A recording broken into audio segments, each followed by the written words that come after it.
Welcome to Authentically You Podcast, the podcast that dives deep into a transformative journey of self-discovery, self-acceptance, and self-expression.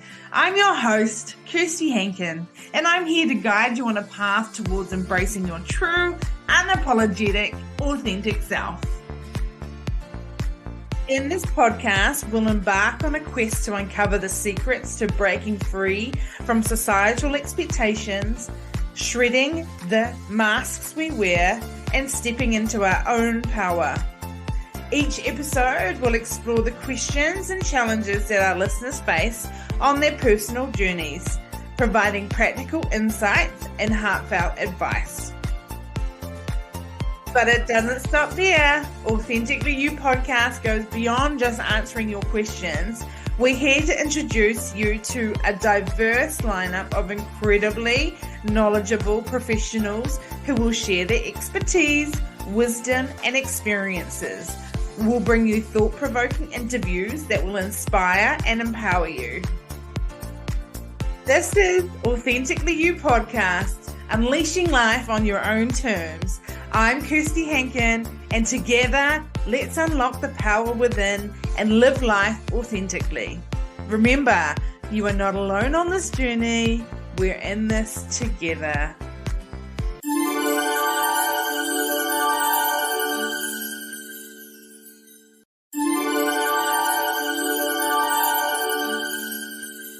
Welcome to Authentically You Podcast, the podcast that dives deep into a transformative journey of self-discovery, self-acceptance, and self-expression.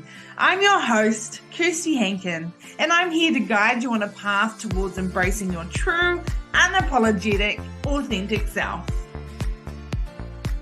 In this podcast, we'll embark on a quest to uncover the secrets to breaking free from societal expectations, shredding the masks we wear, and stepping into our own power. Each episode will explore the questions and challenges that our listeners face on their personal journeys, providing practical insights and heartfelt advice. But it doesn't stop there. Authentically You Podcast goes beyond just answering your questions. We're here to introduce you to a diverse lineup of incredibly knowledgeable professionals who will share their expertise, wisdom, and experiences. We'll bring you thought-provoking interviews that will inspire and empower you. This is Authentically You Podcast, unleashing life on your own terms. I'm Kirsty Hankin, and together, let's unlock the power within and live life authentically. Remember, you are not alone on this journey. We're in this together.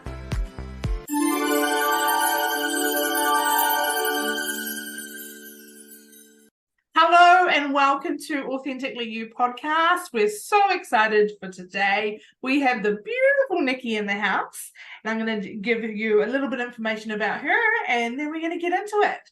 So, being a practicing witch, Nikki has not always embraced by the public. However, she's taken the gifts she has and embraced them as her superpowers.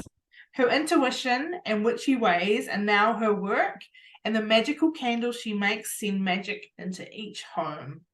Nikki literally hated herself for so long, denied her gifts, and hid from the world. She self-medicated and sought physical contact as ways to try and find love and acceptance. Now she owns that journey and path and knows that if she had not walked it, she would not be the badass she is today. So welcome to the podcast, Nikki. How are you? I'm good. Thank you for having me. I'm so excited. Oh, we're so proud and so happy and so grateful for you to be here. Tell us a little bit about yourself. Tell us what makes you authentic. Tell us your story. Tell us. So for 13 years, I worked in a profession where it was very much like how you looked and your appearance. Mm-hmm. And growing up, I always had gifts. Like my mom will tell stories of like, I heard her talking in the other room and I'd get creeped out, but I thought it was just imaginary friends. And like, she didn't quite like understand the space. And now she gets it. But for a very long time in that space, like growing up first, like it was difficult to connect with people because I was seeing people that were like, I was seeing dead people. It was like Sixth Sense. So I was like living in that space a lot. And I had a lot of like understanding of different things for a young person. And so people thought I was weird all the time. And so I had to like kind of quiet that space down. And then when it comes to like the space of like being in a profession, like all body composition, making sure you looked a certain way, there was like entertainment and like a lot of women cutting other women down. It was just like a really hard time. So like now I've like stifled all my gifts, and now I'm in a very of space where everybody looks at you and judges right away whether you're a nice person or not, and like no sisterhood whatsoever. It was really, really difficult time. And so I had a lot of anxiety, a lot of stress, a lot of working with depression and all these spaces, not wanting to see myself in the mirror because I didn't look the way I was supposed to. And so I went through and self-medicated, reached out for empty promises, all of those spaces, and then eventually started to come out of it and started to really like decide I was going to look in the mirror and I was going to hold my head up when I walked instead of looking down and really just step into myself. And when I did, I moved to Florida from Boston. I originally am from Boston, and I met this amazing man that just loved me for who I was. And we've been together now for 11 years. We have 3 babies. And now I've taken all my gifts and I've come out of the broom closet. Everybody knows I'm a practicing witch. And let them all know. People come to me now and ask questions and receive guidance. And it's something that I've really embodied. And now I look in the mirror, I look people in the eye, I can look up when I walk, I teach my babies how to be powerful in their bodies and love themselves. It's just a really powerful space. That is so beautiful. I'm so excited about this because I know for a fact that there's so many people like going through the same thing, being in the closet, numbing down their gifts because it's not accepted, societal expectations on the way that you look and how you should act and what you should do and not do and things like that. So do you feel like you're completely in your authentic self now, or is it a journey of continuing self-discovery?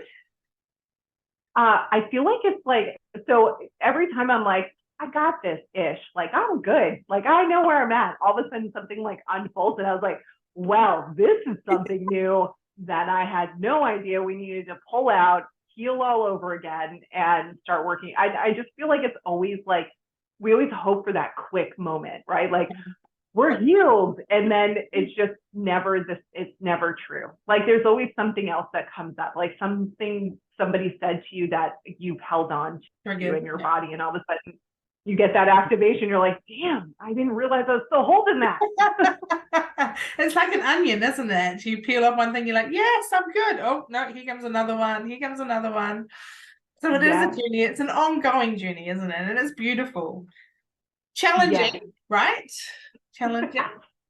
And like having like little ones too, you're always like, oh, like, am I leading them down a space where I had to go? Or, and like there's always that moment of like reflection at the end of the day, like any permanent damage? I hope not. Feels like it was a good day. Who knows though, because however they're gonna hold it. So like there's a lot of that space that comes in after you're healed and you have littles. You're just like, oh shoot. Yeah, I know. So when you were little, what did you know that you were different? Did you know that no one else could sort of see dead people and things like that?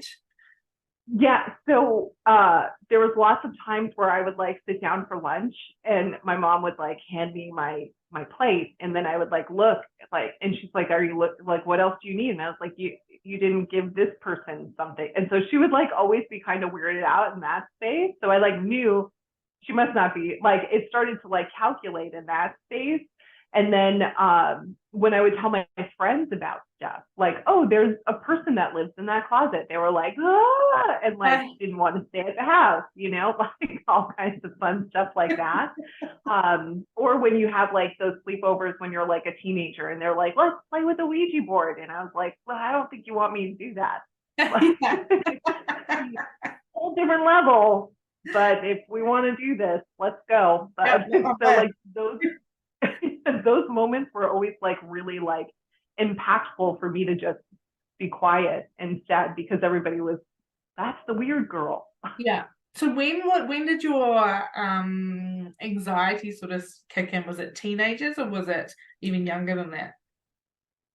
I feel like I would probably be younger than that. I feel like it would probably start younger, just because like I see the patterns now. Like I can reflect back and be like, oh, that's why I did that. I would always like have habits of like tearing at like whenever you see like the little kids like picking, right, like at their fingers and stuff like that. Like I was notorious for doing that like all the time. And it was just my way of like kind of like it was my way to ground myself, because I didn't know how. Like nobody taught techniques to me of like our kids know, like smell a flower, blow out a candle, do you feel the earth under your feet, like when they're having their tantrums, like what do you see in the room, like that. There wasn't moments like that for me. So like these were ways of me to like pull myself back in, like we're about to have a meltdown, we don't know what's going on, everything is elevated, let's try and work in this way. Yeah. Oh, I love that. That's great. And how are you working with your kids? Like how are you? I've got a 3-year-old and I just don't really know where to start with him, with his sort of spiritual journey, because I think he senses things. He's a bit like me, like he just knows, and I just don't know how to start, I guess, with a 3-year-old. But I know that it's a perfect time to get started with a young one. How did you? Yeah. How are you doing it? And how are you doing it? How are you? Help me. Yes, I love it. We have like a 5, a 3, and a 2-year-old. So we have like our oldest, she'll like, it's so cute because her like cousin that she talks with, she's close with, doesn't like, their parents aren't like, they're not in tune with what fucking moon it is. Sorry, I mean, but they're not in tune with what moon it is, you know, like they don't know this stuff. So I'll like tell her like, hey baby, it's a full moon. And she's like, let me get my crystals, because she has a whole wall full of them, right? And we bring her to the store. She picks out her own, and then she'll ask like, what does it mean? And she like, but she's been around it for so long. Like I have like a wall full of crystals, so she wanted the same. And like I will let her hand them to her and let her play with them and stuff, and explain like, this is a special stone, like this is special, this is magical, this has magic to help in this way. And so for them, they're like, whoa, really? So like that was like a really big one. Our 3-year-old, she's gifted for sure. Like she, like if she sees somebody, like she can feel their energy, and like she goes to the people who need it. Like I say it all the time. She like always like, and she's not like a people person. She's COVID baby. So she's not like a people, like not a toucher. But if she sees somebody's like upset, she'll like trust them. They're there, like that kind of thing. But like she'll like go and start talking to them. But she like today she was asking to see my wall. And then she'll start grabbing certain ones. And then if I'll be like, do you want to bring it to your room and put it by your bed? And she'll like take off. But like, it's beautiful to like bring them. Like I always show them the moon, like this is the moon. And like, we love her and she gives us guidance, and we let her give energy to our crystals, because they're all through the house too. We have like, we have altars everywhere. Even my husband doesn't know where some of them are. But there's altars all through the house. And so they've seen them all the time, and they'll just ask like, what's this one? What's this one? What's this one? Or they'll tell me I smell like sage. You smell like sage. And I was like, thanks. I love it. But they're like, and they're attracted to it. So like my desk is covered in stuff. And so it's one of those standing desks. So I have to like elevate it after I finish all my work, because they just want to get their hands on all the stuff. Little hands on them, right? Yeah. So if there is someone out there that knows that they sort of feel like they've got gifts, but feel like they're holding back because of societal expectations and they're just a bit scared, what would you suggest their first sort of steps would be? I feel like the first step is like getting real with self, like, because we hide so, like, this is like a really like interesting space. So I stifled everything, and my grandmom and I would have quiet conversation about what was going on. Like, my grandmom also was gifted. And so like, her and I had the same dream on the same night. Like, I called her and was like, stay out of my dreams. And she was like, you stay out of mine. And then we like compared notes, and it was the same dream. And it was the craziest thing. But like, I would tell her, like, there's a man who lives in your closet. She's like, yeah, I see him all the time. And she's like, and other people come and talk to me. And so she was the one that like let me feel normal, like. And so when she actually passed away was when my gifts like accelerated. Like, and I've had so many people tell me like, she left her magic with you. And so that was, one thing I will say is like, part of my anxiety came in that moment where they opened up again, because I was like, am I nuts? Like, am I crazy? And so it was those moments, and just being able to find supportive spaces is so important, because if you don't have that space to lean into, you're going to think you're crazy, or you're going to try to quiet it even more. But having that supportive space where people see you for whatever your gift is just so important. Mm-hmm. Oh yes, I think that's, like you were saying before, it's like a sisterhood. It's just, it helps you, like exactly what you said. It helps you bring out your gifts even further, I guess, because you're opening up, because the people are allowing you to show your true self, and you just feel more comfortable. And they give you some guidance as well, don't they? Don't they? Yeah. And that's like what's so beautiful. Like, when somebody hears, like, what my favorite is when people first start talking about their gifts, right? Because every single person will say the same thing. I thought I was crazy. Yeah. Like, I thought I was losing my mind. And you're like, it was probably more of an opening than losing it and expanding it. But I remember that space so clearly. Yeah. And do you feel that your gifts are even expanding more now? Do you think it's ever going to stop expanding? Or is it, because I've been told that, and I feel like it myself, I get to a stage where I'm like, okay, I'm in control of this, so I've got my gifts under control, and then bang, another like opening opens up, like that, like the onions, and then some more gifts or expansion on my gifts comes, and I'm like, oh, okay, all right, let's go. And do you feel like it's going to be an ever-ending thing? I feel like it's, I never feel like it ends. Like, I remember being on a live one time, and I do like card readings, and I'm like doing these card readings, and that mediumship like comes through, and like, I normally could just like hear them, like, and like see them. But like, when I was in that flow and like channeling, like, a lot of times it would just be like, I would hear them. And then all of a sudden I like felt someone touch my arm, and I was like, what the, like, whoa, like, no, we don't, like, you can talk to me. You're not allowed to touch. Like, that is not okay.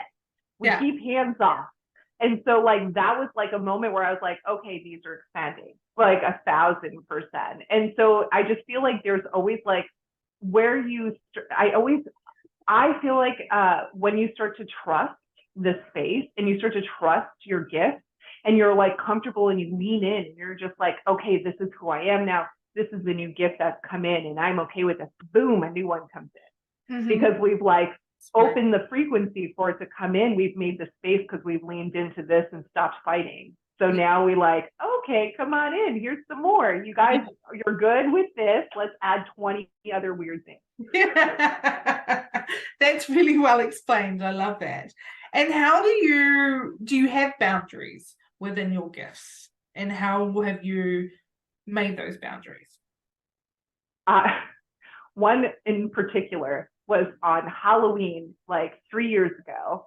I had done like an offering for the loved ones passed. I had done my own space. And they always talk about the veil being thinned at that time and all of that. And so we're about to go to sleep, lights are off, and then all of a sudden I hear a woman's voice say my husband's name. There's nobody else in the room, and like you hear the footprints go across. And so they've never really woken me up in a really long time since I was like a kid. So when that happened, I like that house in particular, like is like just a portal. Like it just had a lot of activity in it and all of that. But when that happened, I literally sat up and I looked at him and I said, "Did you hear that?" He's like, "Hear what?" And as I told you, I'm like hard of hearing too. So like, it's really funny that they give me the gift of hearing. But I like sat up and I said that, and he's like, "What are you talking about?" And I was like, "Ma'am, you need to leave." And like, I heard the footsteps like walk out. I was like, "You are not allowed in here when we're going to sleep. You are not allowed. This is my space. I will acknowledge you when I am ready. It does not mean you come and wake me up." And I'm very like strong in that space. Like you'll hear me like out loud, like, "No." Just no. And that's as easy. And that's easy. It's that easy to set those boundaries, isn't it? Just saying, "No, you need to leave," and they just leave, don't they? Yeah. And I think that's like the hard part for a lot of people is they like, I remember when I was first stepping in, I had a lot of people like, "You don't want to do like mediumship. You don't want to talk to the other side. You don't know if it's real or not. You don't know who's coming through." And when you tap in with that fear, like, yeah, you're going to pull some shady stuff in because we're working in that space. But if you're like confident in yourself, you're confident in your gift, and you're just like in your power, you can be comfortable in that space and know like, "Oh, this person's trying to stir some trouble up. Okay, you need to go." And it's that simple. Like, you go, you're not allowed, and they can't stay. Like, it just can't happen. Yeah. I've got a friend that has a son that has got a lot of noise going on. So spirits are talking to him all the time. He thinks he's going, crazy, but he just needs to understand it, that they're just trying to talk to him and he needs to set some boundaries. So we're working on that. But that's just how people can get into a state of, "Oh my gosh, I am going crazy, like I can't, there's so much noise," because it can be really, really noisy. And with lots of people talking to you, and you have to set safe boundaries for yourself. I know I was at a retreat at the beginning of the year, and one of the ladies there was getting talked to during the night, and the retreat host said, "You just tell him to come back at 9 a.m. tomorrow morning and you'll talk to them then." And she did that and they came back. It's that simple to set those sort of boundaries so that I'm always like, office hours. Yes, office hours. I'm making office hours. Office hours. Come back during office hours. I have no time for you right now. Yeah, because you still have to look after yourself, even though you're helping spirits or helping whoever. You need to look after you as well. So if they're coming in the middle of the night, you say, "No, thank you. You come back at 9 o'clock, 10 o'clock, 8:30, 6 o'clock, whatever it is," so that you are still looking after yourself, right? Yes, that was like one of the hardest ones, like being a kid and having that come in because you don't know that space. So now there's like 6 people hanging out, and you also like when they know that you can hear them, you're a beacon. Yeah. They're like, "This one gets it. Hey, guys, this person, guys. She'll help you out. She'll hear you." And so that's always like really important. Like, that's one of the first things I tell a lot of people I work with, like, you need to be clear and cut. Like, these are office hours, 9 to 5. After that, we do not have any conversation until you come back.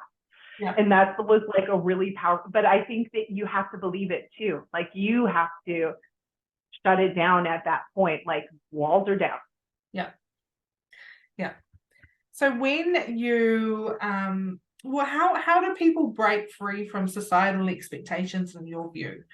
I mean, you were just mentioning before, you got to be careful with who you talk to over there. You don't know what they want, that's sort of societal telling you and giving you the fear, like you said, fear. How do you handle societal expectations and embrace your true, authentic self? I'm always I'm always the person that goes against the grain.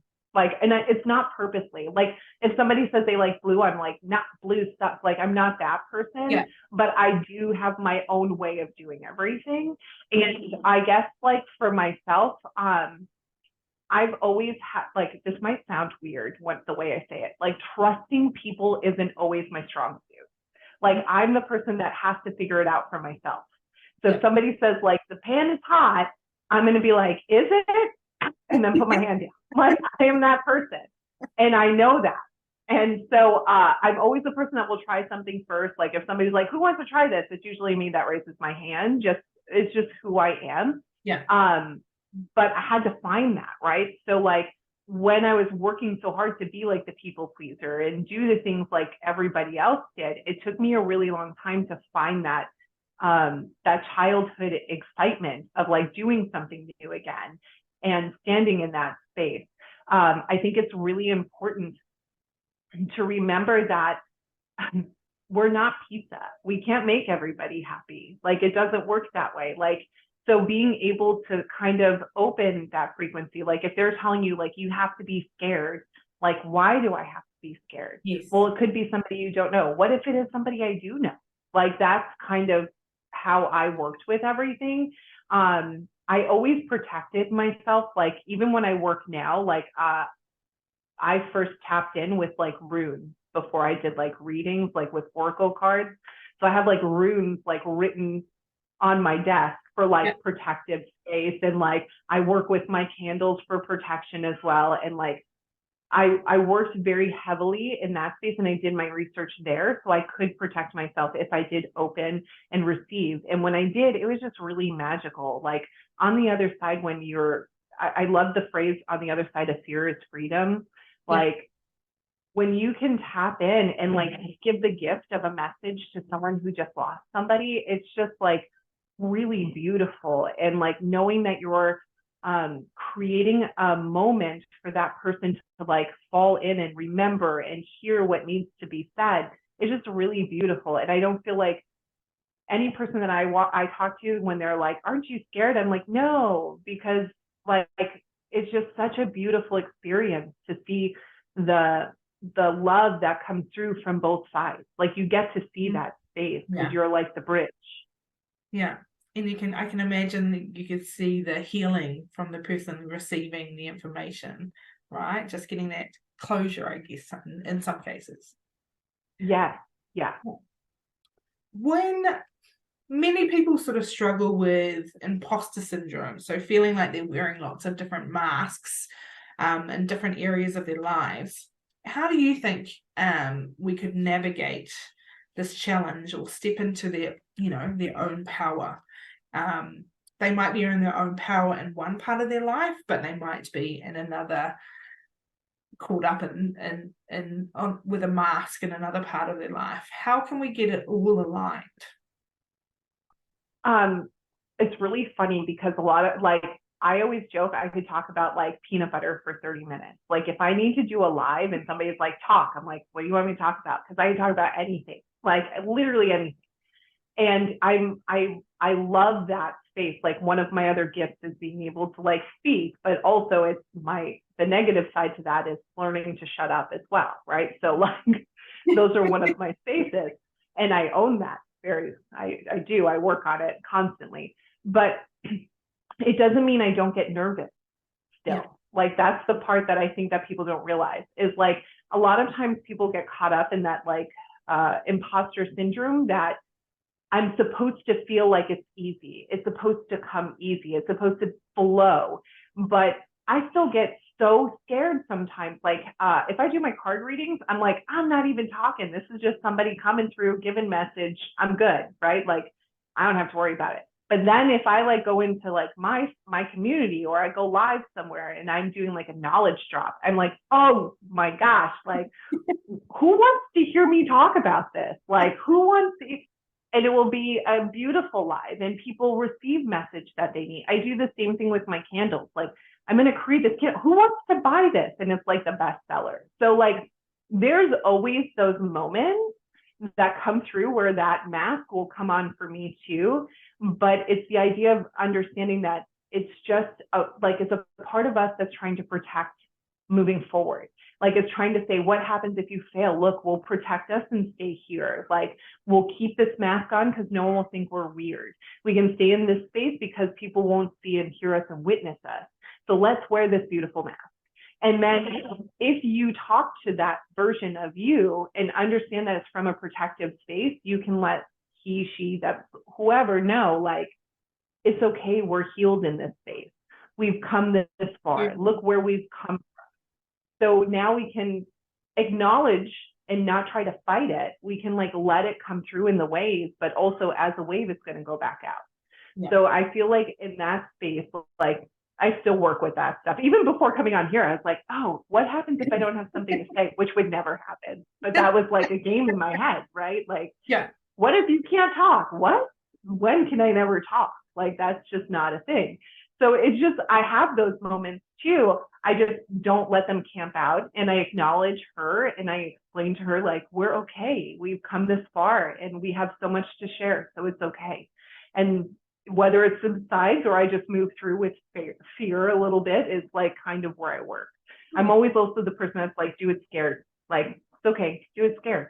Watch what happens on the other side. Because once you see that there's nothing to be scared of, there's freedom. Yeah, exactly. And when you're talking about freedom and just getting to freedom is all about just moving through that fear. So moving, seeing it, looking at it, working on it if you need to. But once you get to the other side of freedom, you sort of look back and go, that wasn't actually that hard to move through. I don't know what my problem was. So the actual other side is beautiful and magical, and you're like, oh, why did it take me so long to get here? Like it wasn't that big of a journey, right? Do you have that as well? Yeah, I like whenever I like look back, like when I was like, I was so scared to launch my candles. Like I was so scared. Yeah. What if people don't like them? What if nobody wants them? And then I was like, well, if no one wants them, my house is going to be amazing, full of awesome energy and smell ridiculous. Right. So like, it was like not that big of a deal. And like, I've had failed launches when it came to business. Like I've launched and didn't hear the signs of not yet, or not this program, or it's not ready yet. And I was like, no, we're going for it. And 0 people agreed. Yeah. And I've worked through that space. So what's the worst thing that happens? People don't sign up. We move on and maybe we reboot in a couple months and see if it's different. Exactly. I love that because I think we all go through that as entrepreneurs. And it's all about the alignment. Are you listening to, is it the right time? And, you know, if no one turns up or you don't get any sales, it obviously isn't. So have a check in and go, oh, yeah, okay, I'll start listening now. It's like this podcast. I've been wanting to do this podcast for so long, and I finally got like that, come on now. And I was like, okay, I'll do it. Because I just thought podcast massive. I don't know where to start. I don't know what to do. But everything, as soon as I went, yes, everything aligned and went, and it was easy. And I'm so excited about it. And my passion is like, oh, like right up here. And everything, guests are lining up, and it's just incredible. And I know how powerful this is going to be from the world, and so many people need this, that's why it's happening. And I know that I've been meaning to speak. Speaking is my thing. I think you said that too. Speaking is something that I'm meant to be doing. And I'm like, well, how am I meant to be doing this? Don't ask how, just go with it. And look, and I'm so excited about it. And now it's up and it's launched, and I've got you on here and lots of other guests coming too. It's just when it's meant to be and when it is right, things will just go blah, blah, blah, right? Yes, they just like literally, it's like that phrase, like ducks in a row. They just like come right in, right where they're supposed to be. And you're just like, oh, okay, this is how it's supposed to flow. I love it. Yeah. I had a similar situation with the candles. Like I was like, I can't do this. I kept pushing it off. Yeah. The second I did it, I signed up for a farmer's market. It usually takes like 2 to 3 months before someone gives you a yes. Like, come on in. It was 2 weeks. Oh, that I wow. waited. And they were like, let's go. And then they were like, when can you come back? We love your stuff. And like, it just snowballed from there. Yeah. So it's like really when you do open and you listen and you receive your message and honor it, it's beautiful. But when we push through at the same time, or we stop, where you were like, oh, I was like, I will, I don't know how, but like you could see everything else you were trying to do, just push the brakes. Like trying to do anything else, they're like, no. And then you're like, I don't know what I'm doing. Why am I so out of the line? And then you're just like, oh, because I didn't say yes to what you wanted. Got it. Because it is, as soon as you say yes, things, ideas pop into your head, opportunities come, things come to you, like it all just happens. It's like a friend of mine is in a job at the moment and they're not enjoying it. They were made redundant not long ago, and just not happy where they are. Sort of took a role because it was very last. They needed the money. And now that person has said, right, I need to move on. I'm not happy. I'm not aligning with myself. I'm just not myself. As soon as he said, right, this is what I'm doing, said yes, he's had 2 job offers in one day. Which is beautiful. Exactly. And that's how the universe works, as if you're not aligned, if you're how do you feel, how do you think people feel when they're out of alignment? I know you went into, things stop and nothing seems to work. Is there any other sort of telltale signs when you're not in alignment? I feel like and I feel like sometimes it's like according to the person too. Like each person like will have their own space. For myself, I feel completely drained. Like my energy is gone. And everything that I try to do is literally a brick wall. Like, let me reach out to this person, nothing. Let me try this, nothing. Let me launch this, nothing. And then you're like, okay. Or like you try, I was creating this, I keep going back to my candles because it's like tangible too. I feel like it's so important sometimes to have that. I was trying to create this one candle and I was like trying to get wax and I had run out, and then I looked and I saw that I ran out of the fragrance that I was using. So I like ordered both of them and they both were taking a crazy amount of time to get to me, which never happens. Like these guys are usually like on it. I get it in like a day. And what happened was the person was like, I want these candles, but they hadn't, it was before I had all my systems set up. So it was very much a push for me to hit my back end. Like, make sure your back end is right, or else things aren't going to go. You're not going to make your money. And I was like, oh, it's okay. And they messaged me and I got all this stuff. I was hustling to get it done. And then she was like, oh, never mind. I don't want them. So I was like, but if I had the back end set up, she would have paid in advance. I would have got all the things. Like it would have flown through a lot easier. So it was just really funny. Like for me, like they put the booby traps in like 1,000%. Like, oh, you think this is going to happen even though you don't want to listen? It's not happening. They're really cheeky, aren't they? Yes, 1,000. I always tell them, I'm like, my guides are sassy too, because the way they come through for me are like ridiculous. Yeah, I had one instance where I was doing some journaling and I can't remember exactly what it was, but I was asking something and they gave me 2 words. I can't remember exactly what the words were, but I was like, what do these words mean? And it was something to do with believing and calling me an idiot. And I was like, oh, okay. And I thought it was hilarious. I was like, okay, all right, I got you. Thank you. Thank you very much. But I appreciate that. And they did it so that I had to look it up and research it and make sure that I understood. But I was like, oh, okay, thank you. Got it now. They are just wonderful. When they do that, it's amazing because like I was like doing a reading for somebody and I was like, I'm not, like literally out loud, I had to say like, I'm not saying that. Like, we're not talking that way. You can try again. Like that. had a woman that was like on a live. She was like, am I going to have my dream house by this date? And I was like, oh, and immediately I heard in my head, like, no. And I was like, like, Yeah. can you say that nicely? And so I like, let's see, let's look at the cards. And I have a deck that literally has like, yes, no, or this is your sign. Like, and then they have other decks, but it came out straight up no. And I was like, guys, like, what am I doing with this? And so I had to be like, maybe we're not married to the date. Maybe it will be sooner as opposed to later.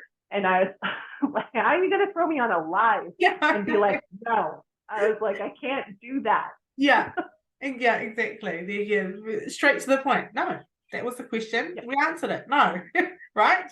We answered Up to twice. us to go. It was in your brain. Here, have fun. Sugarcoat it. I love that. Sugarcoat it. What's something really magical that's happened in your life that you have just been blown away with how it's maybe occurred or what it was? What's something really something special in your life that's happened magically? It's so funny because I literally, this like scenario came into my brain today and I was like, why are you showing me this? Huh? And then I voiced it to my husband and he was like, okay. And like, today was first grade for our oldest. Like it was her first day of first grade. Yeah. And we were doing the picture things. And then all of a sudden, I saw like, so when she was born, she came out like healthy, beautiful, everything was fine. And then we started to notice she was like turning yellow, like she had jaundice. And so we had to bring her back to the doctor and they couldn't figure out why. It wasn't like the normal like jaundice that we put her under a light and she's fixed. Yeah. It was like she ended up having surgery at 2 months old. Oh. They thought she was going to have to take her, like they were going to have to get a liver transplant. And then they thought that she had this rare disease afterwards called Niemann-Pick. And so like she went in for the surgery, found out she didn't need to have a liver transplant, but they were 98% sure. And then they like everything we healed, we came out of it. And then they had to do blood tests again to make sure everything was all set. And they were like, she might have this super rare disease called Niemann-Pick. And I was like, what? Like, I can't do this. Like, we just hit the victory. And then they were 99% sure that was the case. Came back, no account of it whatsoever. And so like there was all these moments with her, and like what I didn't realize was like me and my husband just like we worked so hard like manifesting all these beautiful moments of like, oh, it could be this. And then we were like, no, it's not. And they were like, okay, it's not. And like, let her heal. And then like, it was like a domino effect with all the spaces that they were like, they still to this day don't understand how she got that diagnosis of maybe Niemann-Pick when they were 99% sure. And then it came back that she really didn't. They were like, we don't know how that happened. Maybe they mixed up somebody's blood in the lab. I was like, wow. Sure. Okay. Yeah. Okay, sure. We'll go with that.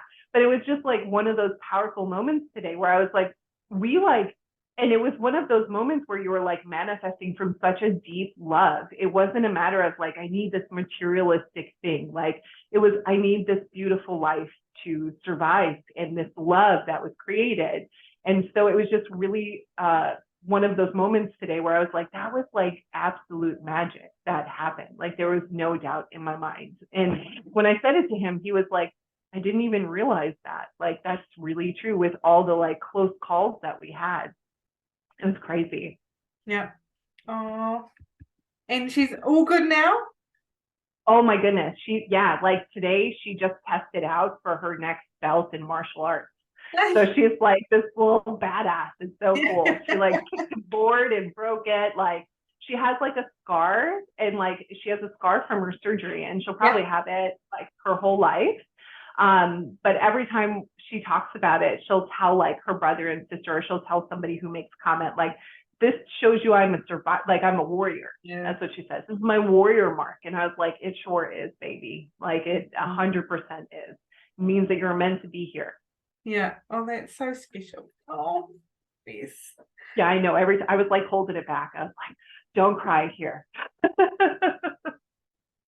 So transformational journeys are filled with highs and lows. How do you recommend the listeners stay resilient and committed to their growth, especially, in these challenging times where, the social expectations and things like that? How do you help them with it? What do you recommend?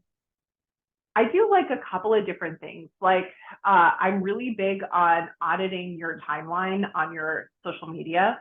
Yeah. Like making sure that everything that you look at makes you feel good, whether it's friends, family, any of that space. Because the second you attach to something that is low vibration, you're going to pull more of that into your frequency. Like you're going to see more of it coming in, not because you're like doing it on purpose. Like I want more of that. It's just, I feel like energy sometimes doesn't understand like, oh, they're feeling this way, so they don't want more of it. Like it can't differentiate. Yeah. And so if like I like always, because everybody is on their phone and everybody is doing something, whether it's pictures or Facebook, Instagram, podcast, like any of it. So like your podcasts have better like feel high vibes like all the time. Like you just want things that make you feel good. If it's pictures of kitties for the entire timeline, beautiful. But I feel like that's like a really big one at first, is like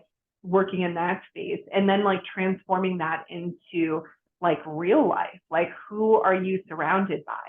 Who is in your circle? Because your vibe is your tribe, right? Like your tribe is your vibe, like that whole scenario. Like you want to make sure that you're in people, like around people that make you feel good, that let you be witnessed, not something where you're going to go home like, oh, I really don't like hanging out with this person, but I feel very obligated.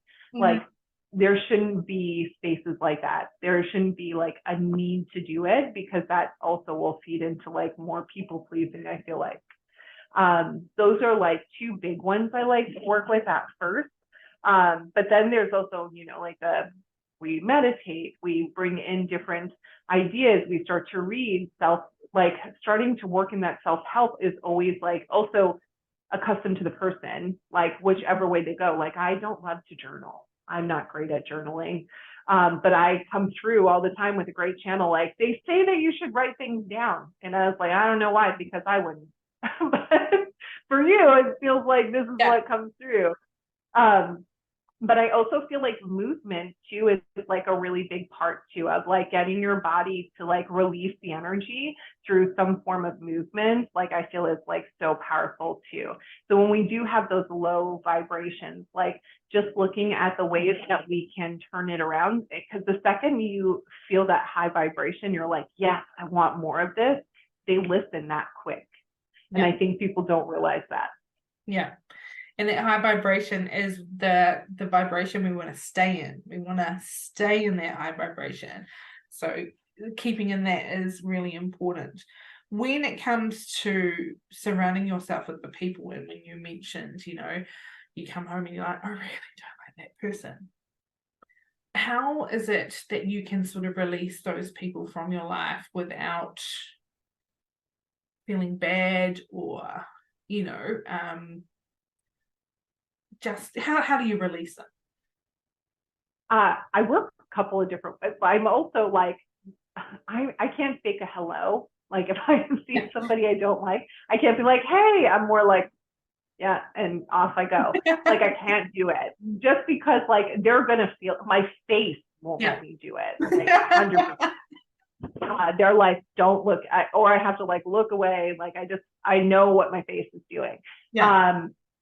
So in those spaces, sometimes like I have people ask me like, how do you stay like high vibration when people come around you that are really low vibration. And it's somebody like in your family, like your mom or your dad. And I'm always like trying to explain to them, like, you can let them know, this doesn't feel good for me. Like, this kind of energy doesn't feel good. Can we maybe shift the topic? And if they get upset, it's okay. They might get upset, but I've said before, you're not pizza. You can't make everybody happy. Yeah. But just letting them be clear, and you being clear in your boundaries and like letting them do that is actually like a way to love on both of you guys. Like, it lets you guys meet in the middle. So like, if my mom is like having a bad day and she comes in like, this sucks and this sucks and this, I'm like, can you tell me one good thing that happened today? And then she understands what's going on. Like, okay, I'm sorry, I had a bad day. This is why I'm doing it. And I say, okay, but now we got to change it because we're not having a bad day. So not everybody needs to have a bad day. And so we have to have that conversation. But it's just understanding those boundaries too, because just because that person might not feel good about the scenario of like bringing it to their face or having to distance a little bit, it's also your peace of mind that is important as well. And it's not a matter of being selfish. It's not a matter of any of that. But if we're going to make that happen where I feel bad, this person is going to feel this way, then you're doing a disservice for yourself at the same time. Yeah. Like, you're feeling the lack and they're going to be okay because they're going to be in your energy still. So it's kind of understanding that space. It took me a long time to get there, like 100%. There's lots of bridges that are ashes behind me. I will say that. When did you sort of step into your, at what age roughly did you step into your full power, do you think, in your full authenticity? Honestly, I probably wouldn't say it until like, I'd probably say like 35. 33, 35, I would say, right around there. Yeah. Before I started to give like 0 F's about like, oh, that didn't make you happy, I'm so sorry. Like, you're going to have to figure out how to make yourself happy because I'm not in charge of that. Yeah, that's funny because I feel like I've really stepped into my power the last 4 years, and I am just about to turn 44. And I've had a couple of other people on different podcasts saying, you know, one lady was 50, another one was in their late 30s. It's a journey, and sometimes it is later in life, and then that's okay, you know. And it's just interesting to see how the different ages, but it's never really young. I'm sure there is young ones on the already there. The other thing I think,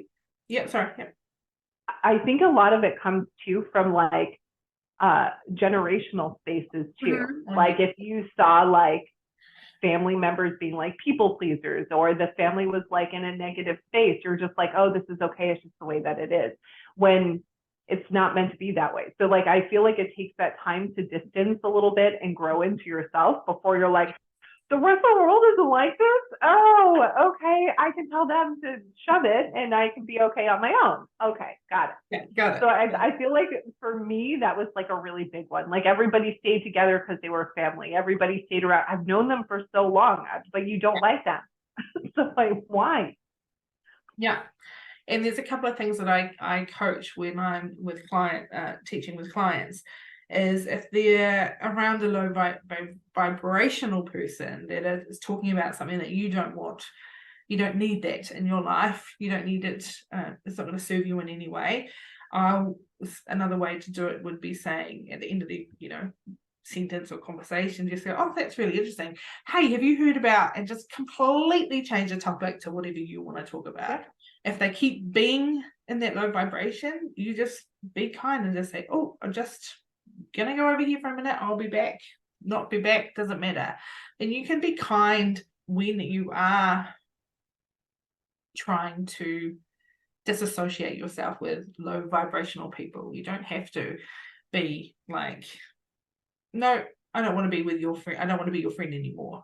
And I think that some of my clients have thought that way. Like, I don't want to hurt their friends. I don't want to not be their friend. well, you can still talk to people, you can still have conversations, but when that comes to the point where it's not serving you or helping you in any sort of way, that's when you need to take the control and step up for yourself, and move into the higher vibration or move away from that situation. It's as easy as that. Yeah. Bathroom breaks are beautiful. Yeah, absolutely. Yeah. And it's I need a moment in the bathroom. Yeah, exactly. And I was laughing really hard when you were saying it's written on my face, because my partner is exactly the same. It's written on his face. He's like, oh, that was really nice. I'm like, well, you should say that to your face, because your face is saying something different all the time. I literally, like, I have no control over this. And like, sometimes I like catch it. I was at a farmer's market, and I was setting things up, and like, I always try to tell people, so another part for me, I never used to tell people I was hard of hearing.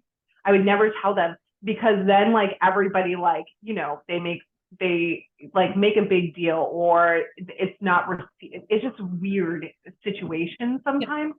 So this woman came up and she parked in front of where I was putting my stuff together, and she spoke to me. I had no idea what she said. No, not even the slightest. And I just turned and looked at her, and I was like, what? And my husband answered, which was really sweet because he's used to the space. And then after I walked up to her, and she like gave me this like super dirty look, and I was like, oh gosh, I like probably had like really bad, I say resting witch face. Like I probably had the look. And I walked up to her and I said it to her. I said, my face must have looked like, she was like, yeah, I didn't think you were very nice. And I was like, no, and I like pulled my hearing aids. I can't hear you. And I didn't know. And I'm sorry. And I just wanted to make sure we were okay. Like, so afterwards she was like, you're so, and like super sweet to me. But it was just that moment. Like, I know that this does a lot of damage. Like, I got to watch it. And if not, I have to own it. Like, I got to go up to the person and explain what's going on. Like, I'm sorry. Like, I just couldn't hear. I was trying to set up, and I'm sweating. It's 8 million degrees, center of the sun. So, but it was just like really funny, like having those moments. And it's been my whole life that way. Yeah. Oh gosh. Well, my partner still doesn't understand. He thinks his face is doing what he thinks it is. And I'm like, it's not, buddy. You are giving it away with that face of yours. And he's like, what are you talking about? Like, okay, then. Poker is not my game. Poker is definitely not my game. So what are some practical daily practices or exercises that listeners can incorporate into their lives to foster continuous sort of self-development or personal growth, to becoming sort of their authentic self? What's on your daily routines and agendas?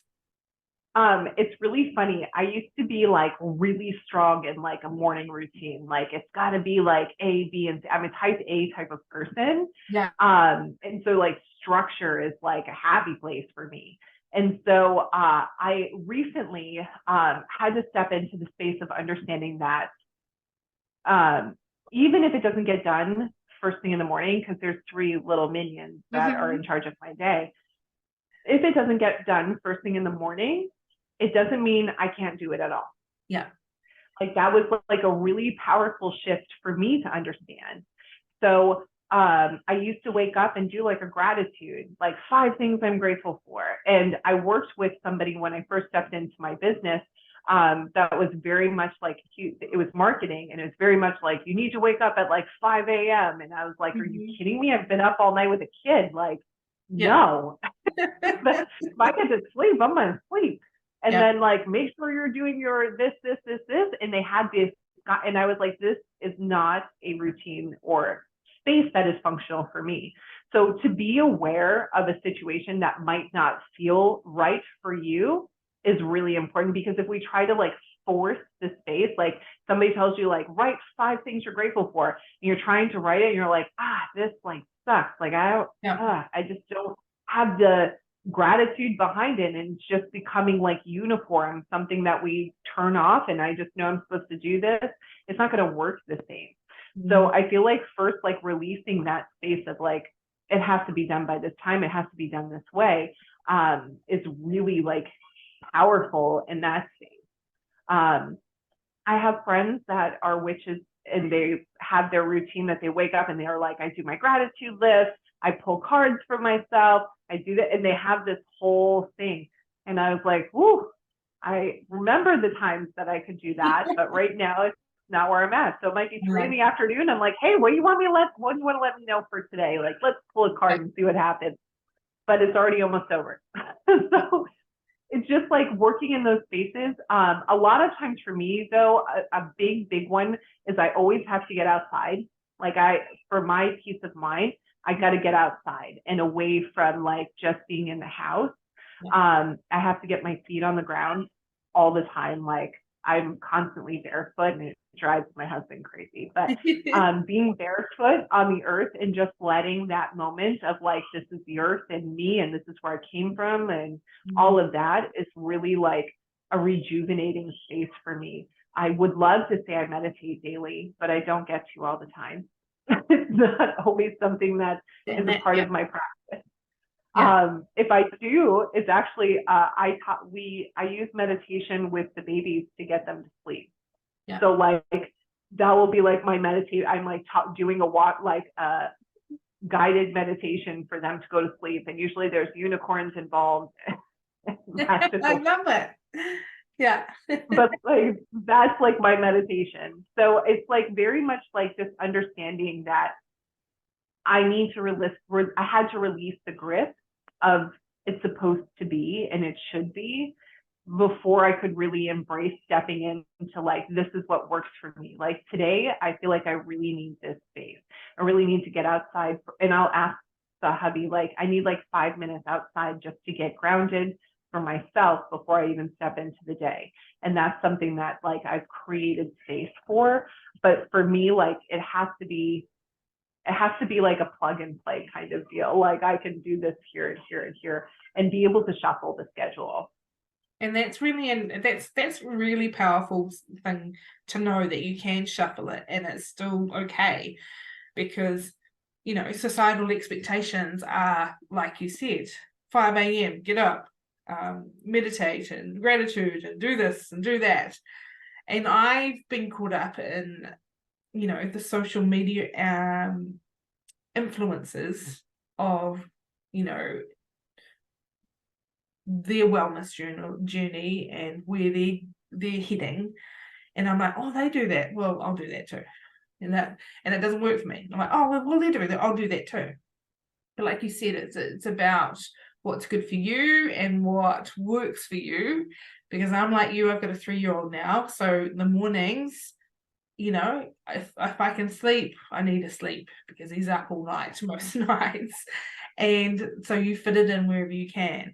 And if you're doing it, brilliant. If you don't do it that day, it doesn't matter. It's okay. Try again tomorrow, right?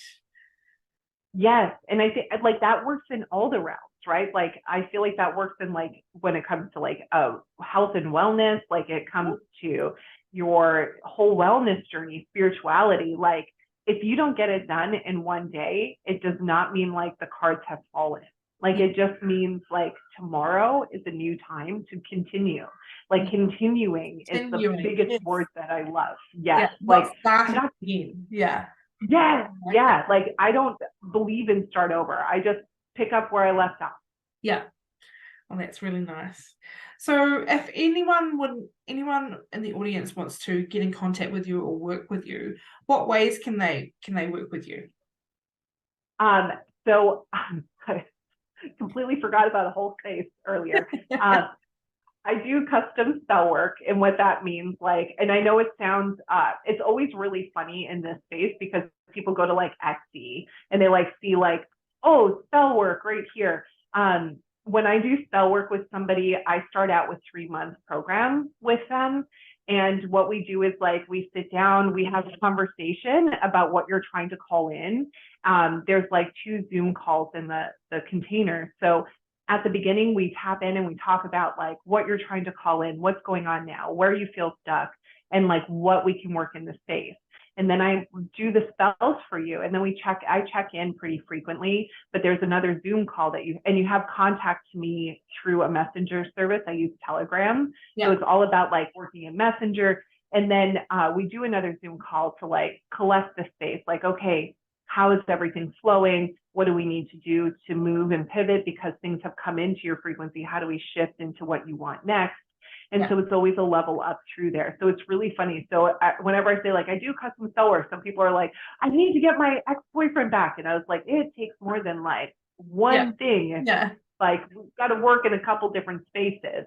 So that's like one of the offerings that I do. The other one is one-on-one readings, where you can step in and have an intuitive session. It's like energy work right away. You come in with questions and leave with clarity, sometimes messages from the other side, majority of the time, messages from the other side too. Yeah. But you have like full recording, you have a transcript that goes along with it. So you have access to that space. And I have a free community full of, I'm almost at 500 beautiful women in there of just all walks of life. It's beautiful. Everybody in there, like I always remind them, they're all gifted, even if they don't know it yet. They have a gift that's ready to unlock. They leave whatever stories they want in there. Yeah. There was a beautiful woman who left a story of like how she's calling in another baby, and she like saw him in meditation while working with one of the candles, and like she was able to leave this and was like just able to be witnessed. She like messaged me after like how grateful she was in the space just to be like a place to share that without judgment or without somebody saying anything, and they all cheering for her. And it was just a really beautiful space. So I have that space as well. Oh, awesome. Your spell work sounds incredible, because I'm sure a lot of people believe that I want this, do one spell and that's it. But I love the fact that you go deeper into it and do the whole work on it. That sounds incredible. Thank you. Yeah, a lot of people expect Harry Potter. Yeah.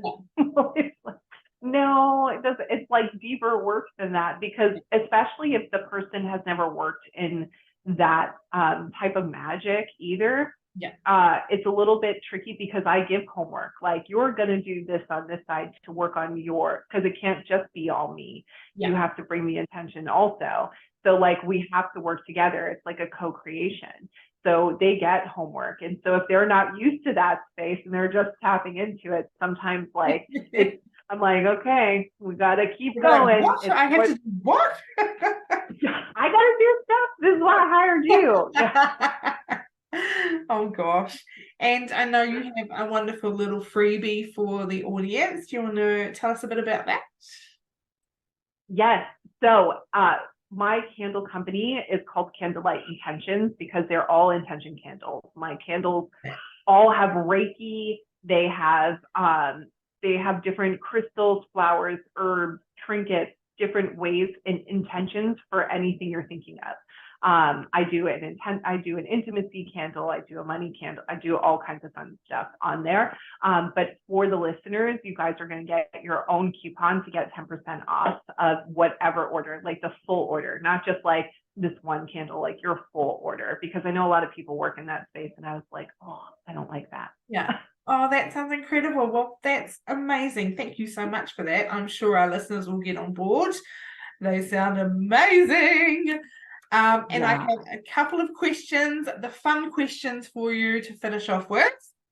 If authenticity was a color, what color would it be and why? I literally, like the second you said it, heard purple, which is really funny.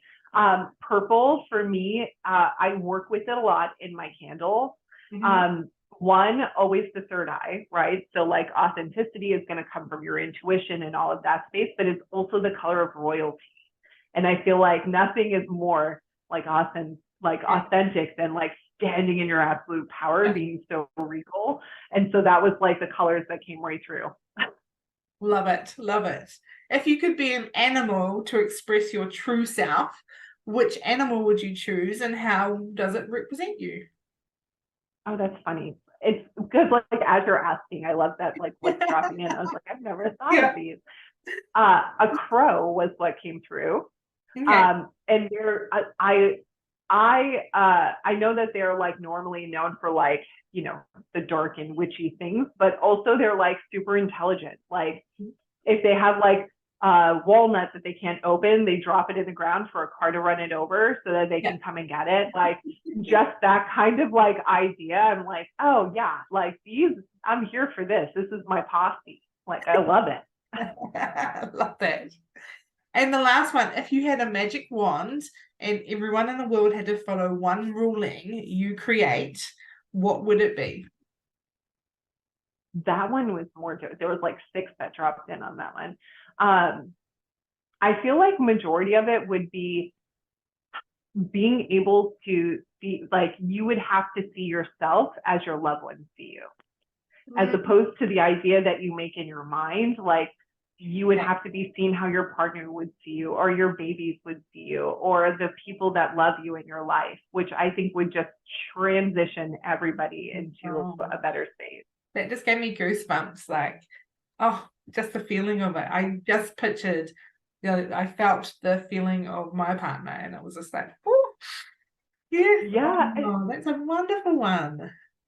And I like, it's just so, sometimes we're just like so hard on ourselves. And it just like, I just kind of came out of a space where I was like working in that, like, why am I being so hard on myself? And then I had like a reconnection. I have an intimacy candle. So I worked with the intimacy candle, and we had a night together, and it was just a different, I came out the other side feeling more loved, seen, witnessed, and just understanding, like, I'm just giving myself a hard time. Like, it doesn't have to be that way. We can release a lot of the stuff, and talking it through was just really important too. Like, being able to have that person to lean into was really a beautiful space. But like, being able to be seen how he was speaking to me was just different and changed the whole trajectory of like how it's feeling. Oh, wow, that's incredible. Well, I love that ruling. Let's put it in place. Yeah, I'm here for it.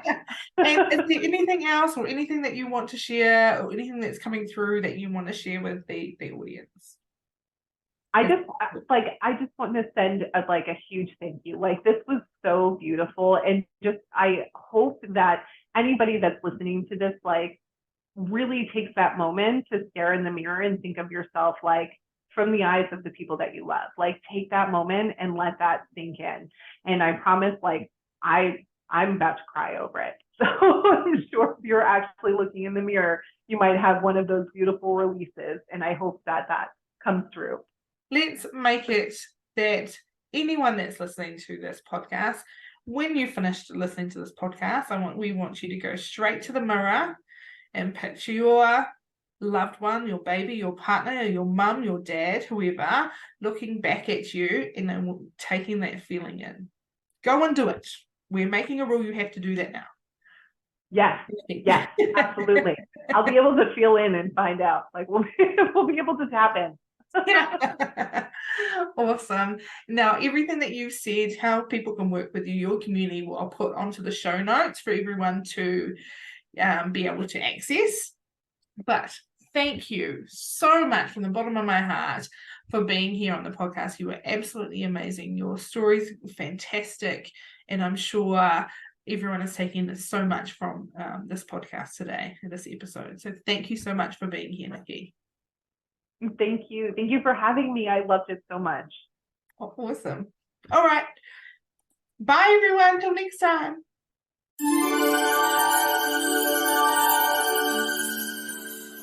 Thank you so much for joining us on today's episode of Authentically You Podcast. We hope you enjoyed the conversation and gained some valuable insights. If you'd like to stay connected with us, don't forget to subscribe to the podcast on your favorite platform and follow us on social media. You can find me on Instagram and TikTok at Kirsty Impact Coach, or Become Authentically You on the Facebook group. We'd love to hear your thoughts, feedback, and ideas for future episodes. Feel free to drop us a message or leave a review. Your input means the world to us as we continue to grow and improve. Remember, living authentically is a journey, and we're so glad and grateful to have you with us on this path of self-discovery and personal growth. Until next time, always remember to be true to yourself.